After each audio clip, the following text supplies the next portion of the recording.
আপনি যখন 7 তারিখে ওয়ার্ল্ড কাপ বাংলাদেশ এবং আফগানিস্তানের খেলা দেখছিলেন তখন অদ্ভুত একটা ঘটনা ঘটে। হামাস নামে একটা অর্গানাইজেশন ইসরায়েলের মাটিতে একই সাথে আকাশ, সড়ক এবং পানিপথে আক্রমণ চালায়। অনেকগুলো জায়গায় একসাথে আক্রমণ চালানো হয়, যার মধ্যে লাইভ কনসার্ট থেকে শুরু করে আর্মি ব্যারাক থেকে শুরু করে কিছু লোকালয় পর্যন্ত ছিল।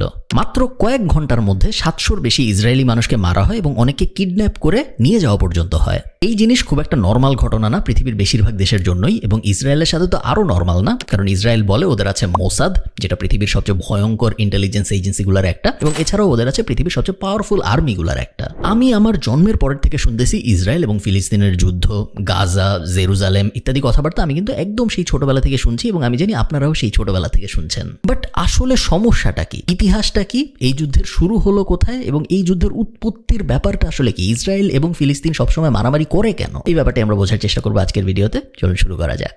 অল্প একটু জিওগ্রাফির লেসন যদি না থাকে তাহলে পুরো ভিডিওটা বুঝতে আসলে অনেক কষ্ট হবে। সো অল্প একটু জিওগ্রাফি আমি আপনাদের দেখাবো, খুব জটিল কিছু না, আমার সাথে থাকেন, আপনারা বুঝতে পারবেন। আপনারা দেখতে পাচ্ছেন আমি গুগল ম্যাপ ওপেন করে রাখছি আমার ল্যাপটপের ভিতরে, এবং এই জায়গাটার নাম হলো পুরাটা, এই যে জায়গাটা, এটা হলো ইসরায়েল। বোঝা যাচ্ছে, আমরা গুগল ম্যাপ দেখে বুঝতেছি। এই ছোট্ট যে জায়গাটা, যেটার এক পাশে মেডিটেরেনিয়ান সি সাগর এবং অন্য পাশে ইসরায়েল এবং এই পাশে ইজিপ্ট, এটা কিন্তু ইজিপ্ট, এই জায়গাটুকুর নাম হলো গাজা স্ট্রিপ, যেটা ফিলিস্তিনের অংশ। এই পাশে আপনারা দেখতে পাচ্ছেন ওয়েস্ট ব্যাংক বলে একটা জায়গা লেখা, এবং ওয়েস্ট ব্যাংক জায়গাটার ভেতরেই হলো জেরুজালেম। ওয়েস্ট ব্যাংক জায়গাটার মালিক ইসরায়েলও এবং ফিলিস্তিনও অফিসিয়ালি, যেটা হওয়ার কথা ছিল, বাট আসলে ইসরায়েল পুরো জিনিসটা দখল করে রাখছে। ফিলিস্তিনিকে মোটামুটি কোনো পাওয়ারই দেওয়া হয় না ওয়েস্ট ব্যাংকের ভিতরে, যদিও এটা একটা আলাদা দেশ হওয়ার কথা ছিল। তেল আভিভ হইল ইসরায়েলের রাজধানী, যেখানে আমেরিকান এম্বাসি ছিল 2-3 বছর আগ পর্যন্ত, এবং ডোনাল্ড ট্রাম্প তেল আভিভ থেকে আমেরিকান এম্বাসি সরায় জেরুজালেমে নিয়ে আসছিল, যেটা মূলত এটাই ইন্ডিকেট করছে পুরো দুনিয়াকে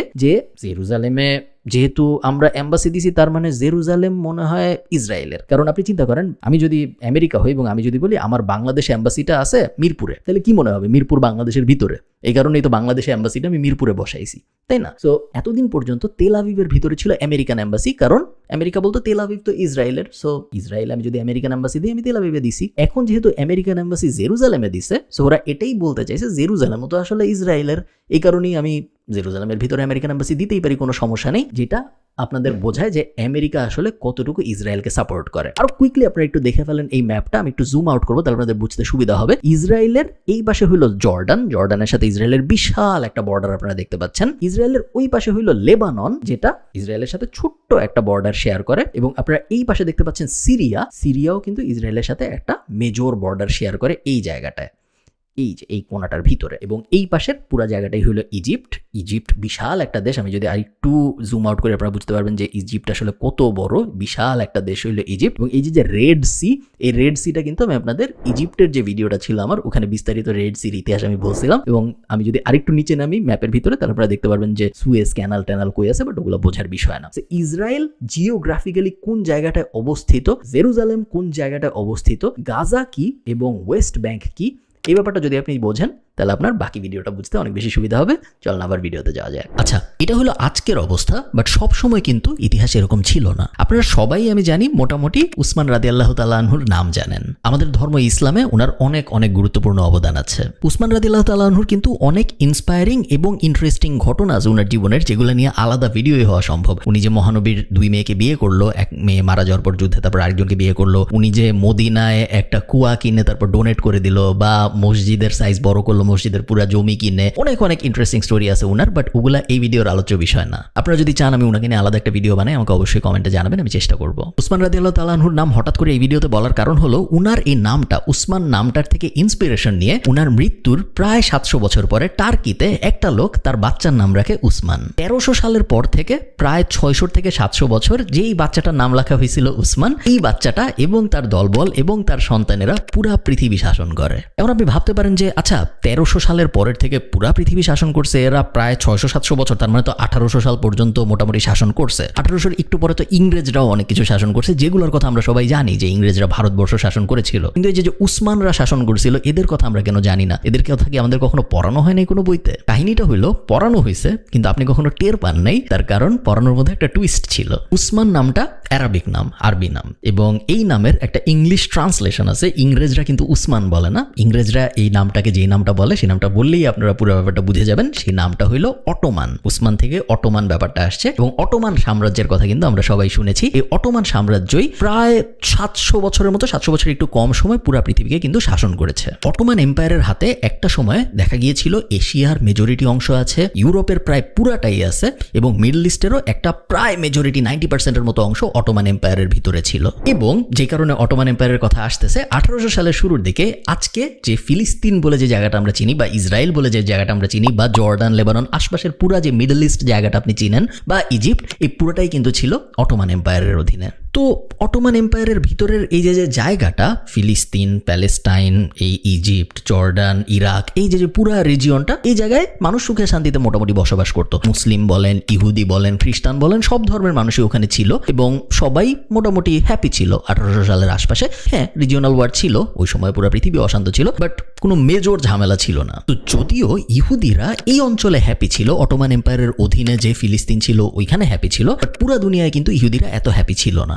ইউরোপের প্রায় সব জায়গায় ইহুদিদের সাথে অনেক বেশি খারাপ আচরণ করা হতো, এবং আপনি যদি ইতিহাস পড়েন আপনি দেখবেন যে ইহুদিদের সাথে এবং কালো রেশিয়াল অ্যাবিউজ যাদের সাথে করা হইতো, ব্ল্যাক মানুষজন যারা ছিল তাদের সাথে এবং ইহুদিদের সাথে মোটামুটি একই রকম অত্যাচার করা হয়েছে পৃথিবীর সব প্রান্তে। মেজরিটি আসলে হয়েছে ইউরোপের ভিতরে, যেখানে আমি বসে আছি, বাট মোটামুটি পুরো দুনিয়ায় আসলে ইহুদিদের সাথে ভয়ঙ্কর খারাপ আচরণ করা হইতো। থিওডর হার্লস নামে একটা লোক ছিল। এই লোক অস্ট্রো হাঙ্গেরির, তখনও অস্ট্রিয়ার হাঙ্গেরি এক, তখন আলাদা হয় নাই ওরা। এই লোক অস্ট্রো হাঙ্গেরির খুব বিখ্যাত একজন সাংবাদিক ছিল, এবং উনি একজন ইহুদি ছিল যেহেতু, উনি লেখালেখি শুরু করে যে পুরা পৃথিবীতে ইহুদিদের সাথে এত খারাপ ব্যাপার স্যাপার হচ্ছে। এটা কিন্তু খুব আগের কাহিনী না, 1800 সালের আশপাশের কাহিনীর কথা আমি বলতেছি, জাস্ট 200 বছর আগের কাহিনী। উনি লেখালেখি শুরু করে যে ইহুদিরা যদি চায় এই কষ্টের থেকে বাঁচতে, ইহুদিরা যদি চায় পুরা পৃথিবীর মানুষজন ইহুদিদের রেসপেক্ট করবে, পুরা পৃথিবীতে ইহুদিরা শক্ত হয়ে দাঁড়াইতে পারবে, তাহলে এটার আসলে একটাই মাত্র উপায় আছে, ইহুদিদের নিজেদের একটা দেশ লাগবে। এই দেশে শুধু ইহুদিরাই থাকবে, এই দেশে অন্য কেউ থাকবে না, তাহলেই অত্যাচার বন্ধ হয়ে যাবে, কারণ নিজেরা তো আর নিজেদের উপর অত্যাচার করবে না, তাই না? এই যে কনসেপ্টটা যে একটা ধর্মের উপর ভিত্তি করে একটা দেশ হবে, এই ধর্মের মানুষ পৃথিবীর যেখানেই আছে তার দেশ হবে একটাই, এই কনসেপ্টটাকে বলা হয় জায়োনিজম। তো ওই সময় লেখালেখি চলতে থাকে, এবং মানুষ আস্তে আস্তে, ইহুদিরা আস্তে আস্তে কনভিন্স হওয়া শুরু হয় যে হ্যাঁ, আমি যদি আমার নিজেদের একটা দেশ থাকতো যে দেশে সবাই ইহুদি, তাহলে মনে হয় ইহুদিদের উপর এই অত্যাচার আসলে হইতো না। আস্তে আস্তে মানুষ একমত হওয়া শুরু করে, এবং আস্তে আস্তে আরো অনেকে লেখালেখি শুরু করে যে না, জায়োনিজম আমাদের প্রতিষ্ঠা করতে হবে, আমাদের একটা দেশ লাগবে যে দেশে সবাই থাকবে ইহুদি। তো এখন প্রশ্ন হইলো, দেশটা কোথায় হবে? দেশ তো আর হঠাৎ করে একটা জায়গায় যে দেশ বানায় ফেলা যায় না, দেশ বানানোর জন্য একটা প্রপার জায়গা লাগবে আমাদের, এই জায়গাটা কোথায় হবে? তো ইহুদিরা যখন চিন্তা ভাবনা করা শুরু করে যে আমরা আসলে কোথায় যেয়ে থাকা শুরু করব, তখন ওদের চোখ প্রথমেই পড়ে অটোমান সাম্রাজ্যের অধীনের প্যালেস্টাইনের দিকে, কারণ প্যালেস্টাইনের ভিতরে আছে জেরুজালেম, যেটা কিন্তু ইহুদিদের জন্য খুব পবিত্র একটা জায়গা।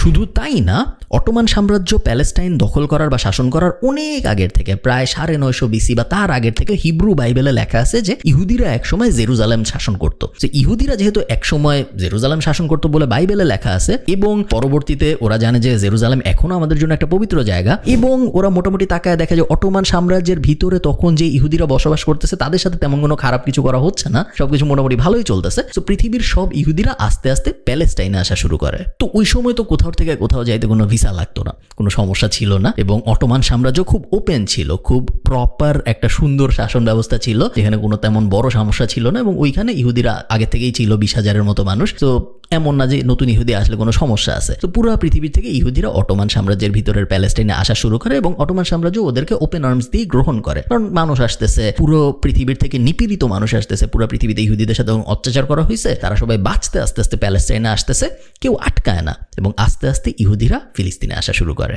এই যখন অবস্থা, তখন শুরু হয় প্রথম ওয়ার্ল্ড ওয়ার 1914-তে। প্রথম ওয়ার্ল্ড ওয়ার নিয়ে আমার বিশ্বযুদ্ধ নিয়ে একটা বিস্তারিত ভিডিওই আছে, আমি ওই ভিডিওর রিপিট করব না কিছু, বাট প্রথম বিশ্বযুদ্ধ যখন শেষ হয়, এটা শেষ হয় আসলে অটোমান সাম্রাজ্যের পতন দিয়ে। তো একটা সমস্যা দেখা যাচ্ছে, তাই না? অটোমান সাম্রাজ্য তো আর নাই, তাহলে এই যে বিশাল প্যালেস্টাইন যেটা অটোমান সাম্রাজ্যের অধীনে ছিল, এটার এখন কি হবে? এটা এখন কে চালাবে? ব্রিটিশরা এবং ফ্রেঞ্চরা, ফ্রান্স, এই দুইজন ঠিক করে যে আমরা প্যালেস্টাইন 2 ভাগ করে ফেলবো। কিন্তু বিশাল জায়গা, তখন ওরা ঠিক করে যে আমরা প্যালেস্টাইন 2 ভাগ করে ফেলবো, এক ভাগ চলে যাবে ফ্রান্সের কাছে এবং আরেক ভাগ চলে আসবে ব্রিটিশদের কাছে। তো ব্রিটিশরা যে অঞ্চলটা পায়, এই অঞ্চলের ভিতরে জর্ডান ছিল, এই অঞ্চলের ভিতরে ইরাক ছিল, এবং এই অঞ্চলের ভিতরে ইজিপ্টেরও অনেকখানি অংশ ছিল। আপনি যদি ম্যাপের দিকে তাকান, ম্যাপের উপরে উপরের দিকের অংশ পায় হলো ফ্রান্স। তো ব্রিটিশরা তার কিছুদিন পর, তখন ফার্স্ট ওয়ার্ল্ড ওয়ার শেষ হয়েছে, ব্রিটিশ ইকোনমি আস্তে আস্তে খারাপ হওয়া শুরু করছে। আপনার মনে থাকতে হবে তখন কিন্তু ব্রিটেন পৃথিবীর রাজা ছিল, আমেরিকা তখন রাজা হয় নাই পৃথিবীর, আমেরিকার তখন এত পাওয়ার আসে নাই। ফার্স্ট ওয়ার্ল্ড ওয়ার শেষ হয়েছে এবং ব্রিটেনের পাওয়ার আস্তে আস্তে কমা শুরু করছে। তখন ব্রিটেন ঠিক করে যে আমরা আস্তে আস্তে পুরো দুনিয়ার থেকে গুটায় ফেলবো নিজেদের। এবং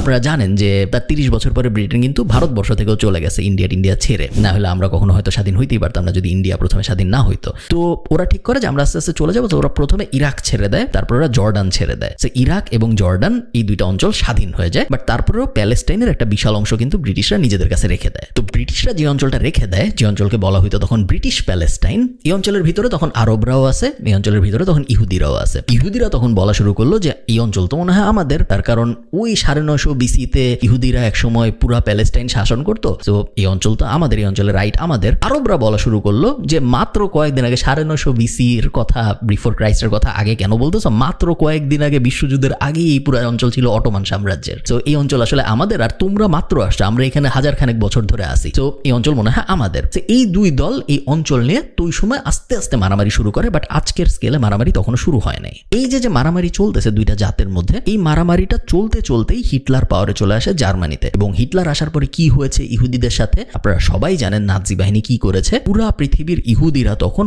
ভয়ে থাকতো, কারণ কনসেন্ট্রেশন ক্যাম্প বলেন, মোটামুটি ওদেরকে যেখানেই পাওয়া যায়, তো ইউরোপের যদি জার্মানরা বা হিটলারের অনুসারী যে কোনো দেশের মানুষ যদি তাদেরকে পাইতো, তাদেরকে মেরে ফেলা হইতো এবং ভয়ঙ্কর ভয়ঙ্কর উপায়ে মেরে ফেলা হইতো, যেগুলা এই ভিডিওতে বলা সম্ভব না, আপনারা চাইলে গুগল করে দেখতে পারেন। তো অলরেডি ইহুদিরা পুরো পৃথিবীর থেকে প্যালেস্টাইনে আসতেছিল। তখন প্যালেস্টাইন বড় জায়গা ছিল, এখন প্যালেস্টাইন ছোট হয়ে গেছে, এখন প্যালেস্টাইন হয়ে গেছে ব্রিটিশ প্যালেস্টাইন। কিন্তু এখন ইহুদিদের উপর অত্যাচার আরো বাড়ছে, কারণ এখন হিটলার মেরে ফেলতেছে, পুরো ইউরোপে ম্যাসাকার চলতেছে। ইহুদিরা আরো আসা শুরু করে, ইহুদিদের জন্য একটাই সেফ জায়গা তখন ব্রিটিশ প্যালেস্টাইন। ইহুদিরা আরো আসতেছে, ব্রিটিশ প্যালেস্টাইন ভরে যাওয়া শুরু করে, এখন আর অত জায়গা নেই এবং এই জায়গায় ইহুদিদের সংখ্যা এক্সপোনেনশিয়াল হারে বাড়তে থাকে, কারণ পুরো পৃথিবীর থেকে ইহুদিরা তখন ব্রিটিশ প্যালেস্টাইনে আসতেছে। তো মাত্র 1000 বছরের মধ্যে, খুব বেশি দিন না, দেখা যায় যে এই পুরা অঞ্চল, পুরা ফিলিস্তিনে, যেখানে শুধু আরব মুসলিমরাই রাজত্ব করতো অটোমান এম্পায়ারে, এবং তার আগেরও অনেক সময় এবং তার পরেরও অনেক সময়, বাট এই পুরো অঞ্চলে দেখা গেল সেকেন্ড ওয়ার্ল্ড ওয়ারের সময় এসে যে ইহুদি মেজরিটি, এখানে মুসলমানের সংখ্যা কমে গেছে, মুসলমানরা আশপাশে যে নতুন দেশগুলো হয়েছে ওগুলাই চলে গেছে,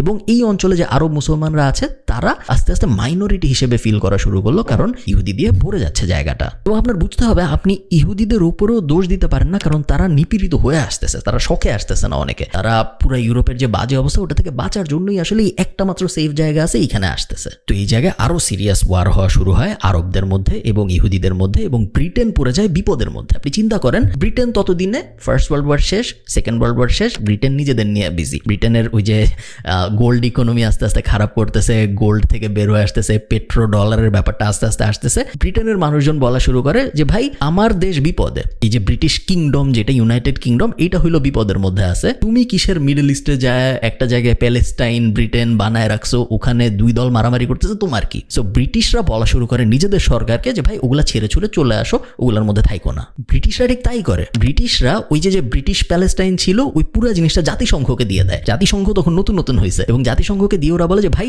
এই জায়গাটা আমরা রাখছিলাম প্রথম ওয়ার্ল্ড ওয়ারের পরে, এই জায়গা এখন আরবরা বলে এই জায়গা ওদের, ইহুদিরা বলে এই জায়গা ওদের, আমরা ঠিক জানি না এই জায়গা নিয়ে কি করতে হবে, আমাদের কাছে টাকাও নাই, এই পুরো জায়গা আমরা জাতিসংঘকে দিয়ে দিচ্ছি, আপনারা ঠিক করেন কি করা যায়। 1947 সালে জাতিসংঘ এই জায়গা পাওয়ার পরে জাতিসংঘ একটা প্ল্যান দেয়। জাতিসংঘ ওনাদের প্ল্যানে বলে যে এই প্যালেস্টাইনকে আমরা দুই ভাগ করব, এই দুই ভাগের মধ্যে এক ভাগ পাবে ইহুদিরা এবং এক ভাগ পাবে আরবরা। বাট জেরুজালেম যে জায়গাটা, এই জায়গাটা যেহেতু ইহুদিদের জন্য পবিত্র জায়গা, মুসলিমদের জন্য পবিত্র জায়গা, এটা হবে কমন, এটা হবে কমন রাজধানী, যেখানে ওই দেশ থেকেও মানুষ আসতে পারবে। দুইটাই প্যালেস্টাইন, তখনও প্যালেস্টাইন ছাড়া অন্য কোনো নাম আসে নাই। ইহুদিরাও তখন আসতে পারবে জেরুজালেমে এবং মুসলিমরা তো অবশ্যই যেতে পারবে জেরুজালেমে। এটা ছিল জাতিসংঘের প্ল্যান।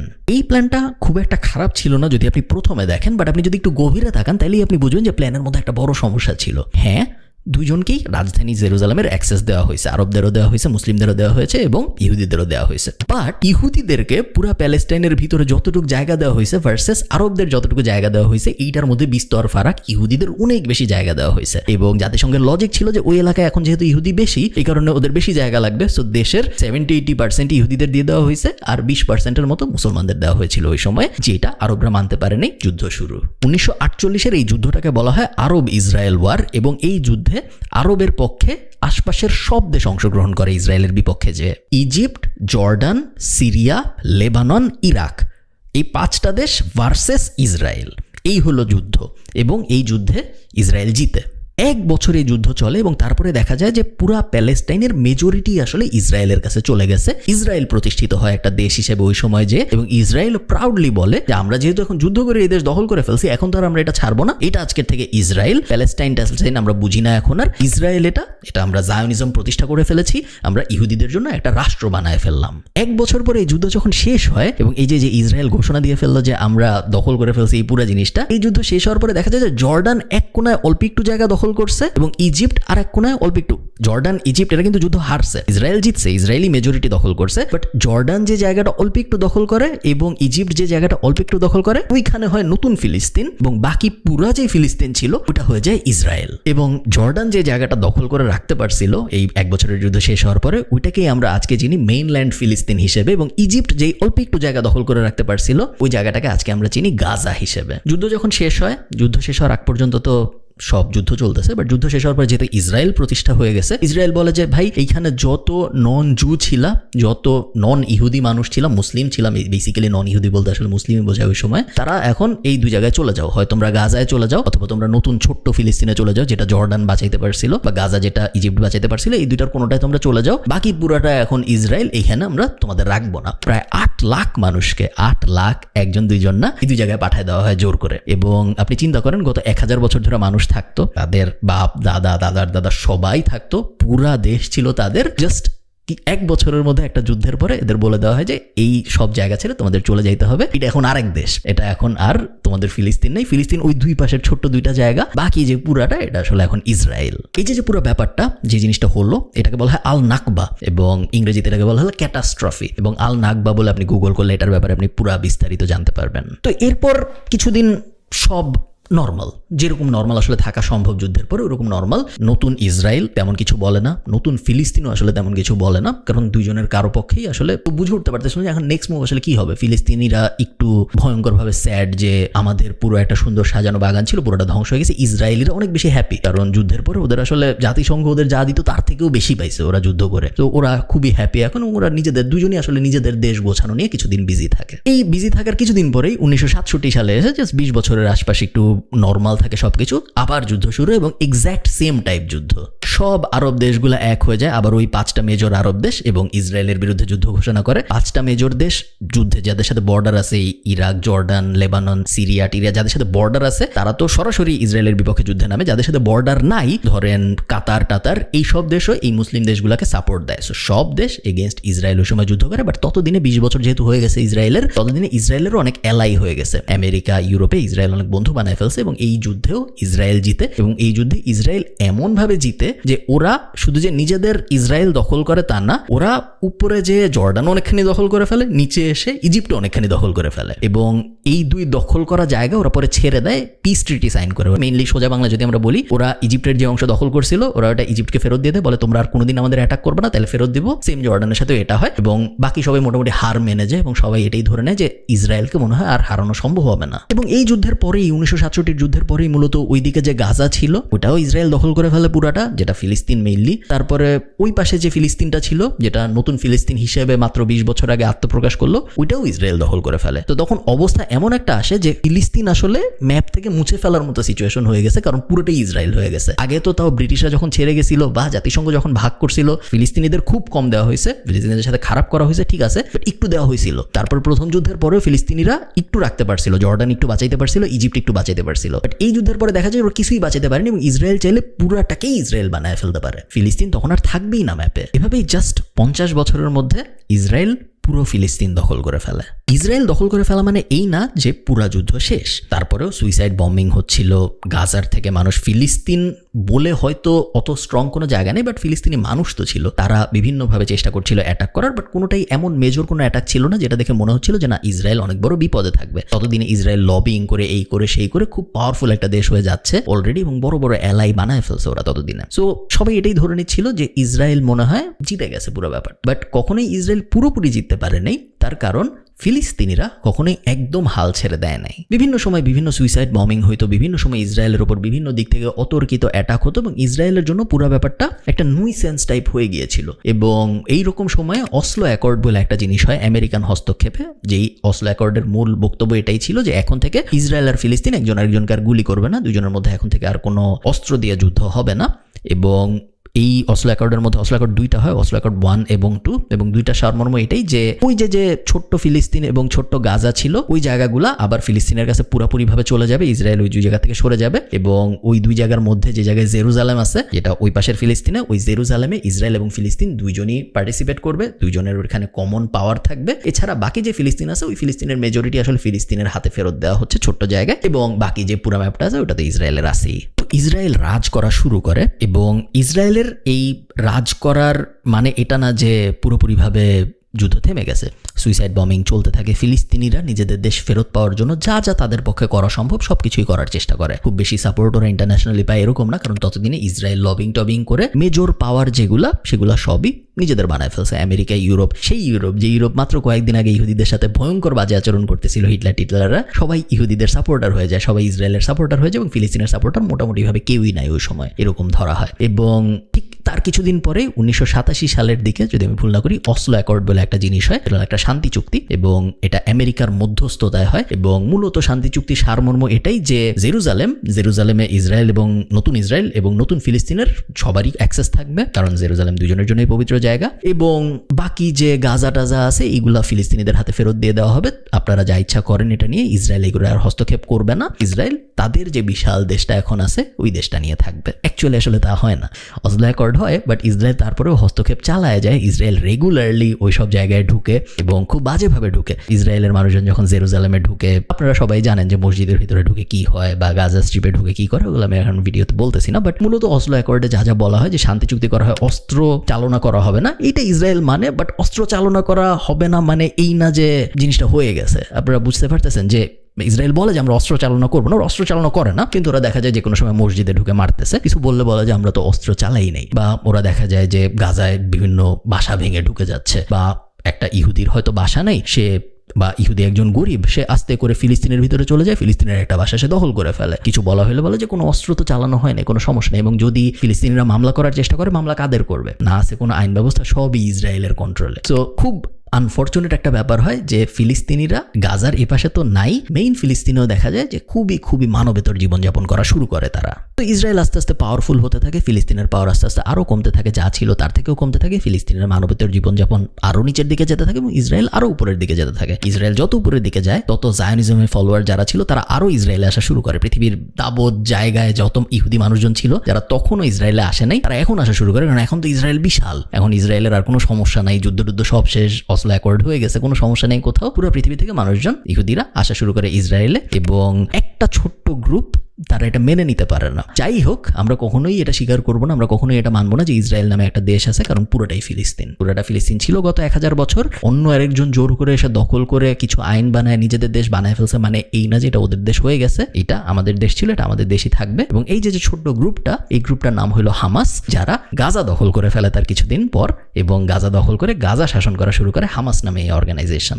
ইসরায়েল যখন দেখে যে হামাস নামে একটা অর্গানাইজেশন পুরা গাজা স্ট্রিপ দখল করে ফেলছে, ওরা পুরা গাজা এলাকাটাকে ব্লক করে ফেলে। গাজা খুব ছোট্ট একটা এলাকা, আপনারা ম্যাপে দেখবেন এখনই। এই গাজা এলাকাটার একদিকে সাগর, একদিকে ইজিপ্ট এবং আরেকদিকে ইসরায়েল, যে ইসরায়েল আসলে ফিলিস্তিন হওয়ার কথা ছিল। তো 3 দিকে যেহেতু ব্লকেট দেওয়া পসিবল, ব্লক করে ফেলে এবং ব্লক করে পুরা এই গাজা স্ট্রিপের 4 দিকে দেয়াল বানায় এবং গাজা স্ট্রিপের 4 দিকে আর্মি বসায়। গাজার থেকে কেউ যেন বেরোইতেও না পারে ইসরায়েলের পারমিশন ছাড়া, গাজায় কেউ যেন ঢুকতেও না পারে ইসরায়েলের পারমিশন ছাড়া। পুরা হামাসকে এক জায়গায় আটকায় ফেলার জন্য ইসরায়েল এই পরিকল্পনাটা করে, এবং এই কারণে গাজাকে বলা হয় পৃথিবীর সবচেয়ে বড় ওপেন এয়ার প্রিজন। আপনি ছোটবেলা থেকে যে ইতিহাসটা জানেন, ইসরায়েলের সাথে ফিলিস্তিনের মারামারি, গাজা উপত্যকা নিয়ে ঝামেলা, এই সব কিছুই আসলে এর পরের থেকে। তো হামাস গাজাকে দখল করে ফেললো এবং তারপর হামাস ইসরায়েলের সাথে যুদ্ধ করা শুরু করলো। হামাসকে হিজবুল্লাহ সহ, ইরান সহ, কাতার সহ অনেক দেশ সাপোর্ট করা শুরু করলো। ওই হামাসের সাথে ইসরায়েলের যে যুদ্ধ, এটাই গত 20 বছর ধরে হয়ে আসতেছে। হামাস বিভিন্ন সময় ইসরায়েলে অ্যাটাক করে বিভিন্নভাবে,